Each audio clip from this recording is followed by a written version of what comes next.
of economic and financial policy.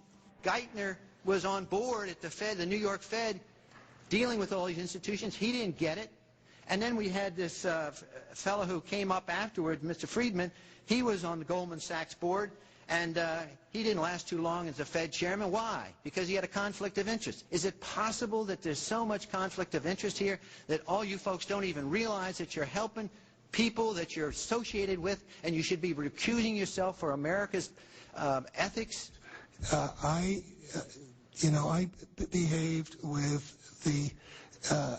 You don't think you should have recused yourself when you asked Lehman to go in bankruptcy, you didn't put Bear Stearns in bankruptcy, and then you folded Merrill Lynch into... I mean, isn't there some point where you got to say, hey, I got a conflict of interest here? You don't feel any kind of scintilla of ethics on this thing at all? Totally. I operated very consistently within the ethic guidelines I had as Secretary of the Treasury, and when it became clear that we had some very significant issues with Goldman Sachs and with why didn't you recuse yourself with Morgan Stanley, what I did then, it would have been very wrong for me to recuse myself. What I did was I went and got a waiver from the ethics agreement, because when we had concerns... Who is in charge of the ethics agreement? What? Who's in charge of the ethics agreement that you got a waiver? We have a Office of Ethics at Treasury, and we have a White House ethics office. So you got it from the legal counsel from the White House? We got it from the Government Ethics Office. So we had Snow, we had Paulson, now we have Geithner. All these people cut from the same bowl of cloth. These are not independent Treasury secretaries. They're part of the problem, not part of any solution. And it would have been nice to see President Obama effect some change in Treasury, but of course, he went and got a Wall Street insider as his Treasury Secretary. Everything that's speculative, parasitical, cancerous, bloated from all these administrations, going back to Carter and even beyond, comes together in the Obama administration. With Volcker, with Summers, who's part of the economic crimes under Clinton, the guy who brought you derivatives and the abolition of the Glass-Steagall firewall. You could not have gotten a more perfect setup for a takeover from a previous government, the Bush regime, than the Obama regime. Now, there are some authors out there already saying that it's the same bunch, and it's true. It's the same bankers who put the same boys forward. Obama, far from helping the public and giving them something new or giving them more power and say over their own affairs, has actually sided immediately with the bankers who once again have robbed the public blind, and now they must get bailed out by your tax money. Obama does it all with left cover. He makes you think that he's somehow different from Bush, that this is somehow benevolent, that he cares about the poor.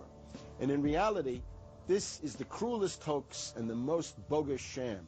Obama is 1,000% devoted to Wall Street interests. When Wall Street says jump, Obama jumps. And again, it's about $30 to $40 for the bankers for every dollar that ever reaches an unemployed person or somebody who's on food stamps or some infrastructure building for highways. The hope with the Obama administration was that it would move us beyond this. But unfortunately, what we're seeing more and more is that Obama has brought in many of the economists who bought into the system in the past. Larry Summers is a very good example. And so many of his economists, many of the people there, you can really almost at this point relate Obama to Hoover, who did something similar in his presidency, as opposed to Franklin Roosevelt, for example, who brought in a very fresh team.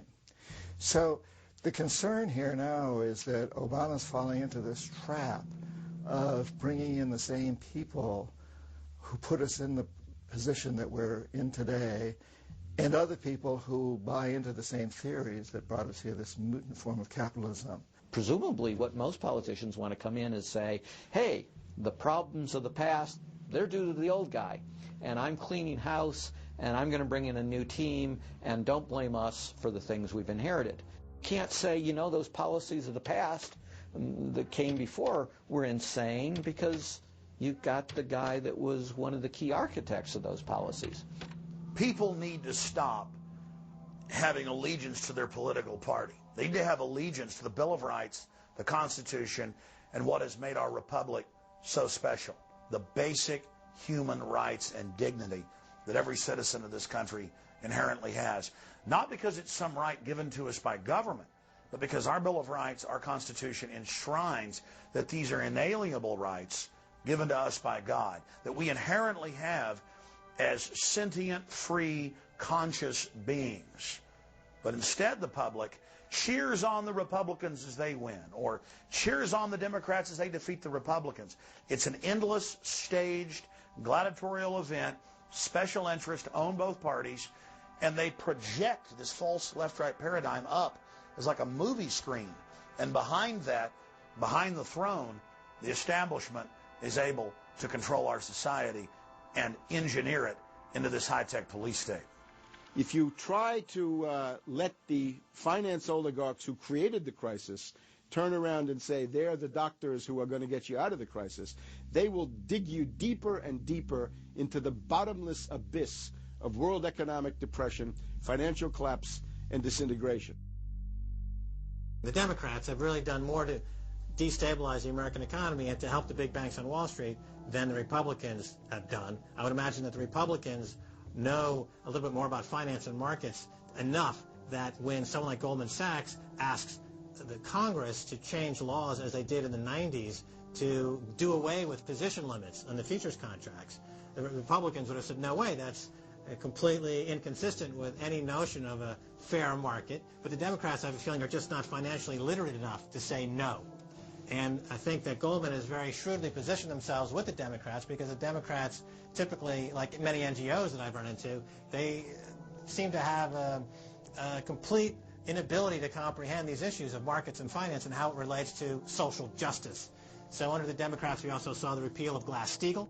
Glass-Steagall said there's an inherent conflict of interest between the commercial banking side, which is the lending side, and the investment banking side, which is taking an ownership position.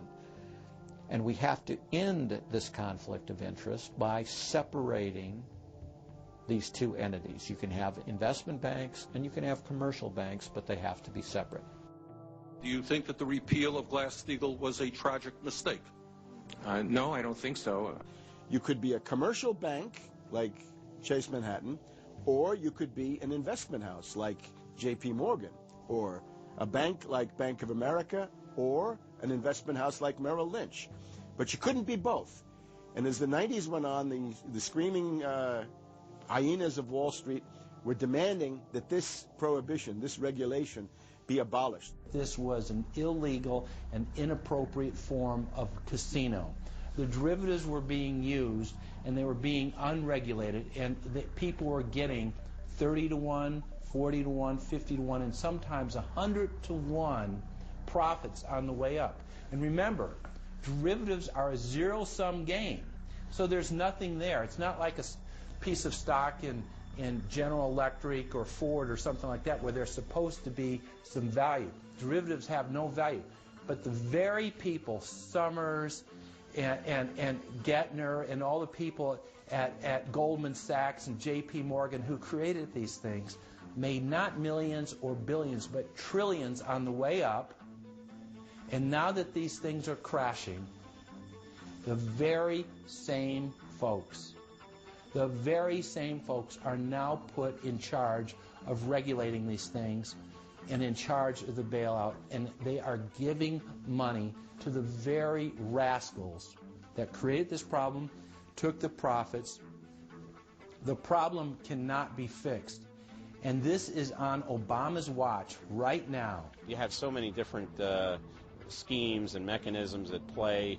It's sort of like after there's a blackout, you know, people in some parts of the country have been known to loot the local stores. You know, they go in, they grab the televisions, and they grab the stereos. And basically that's what the Wall Street gang has done. They've just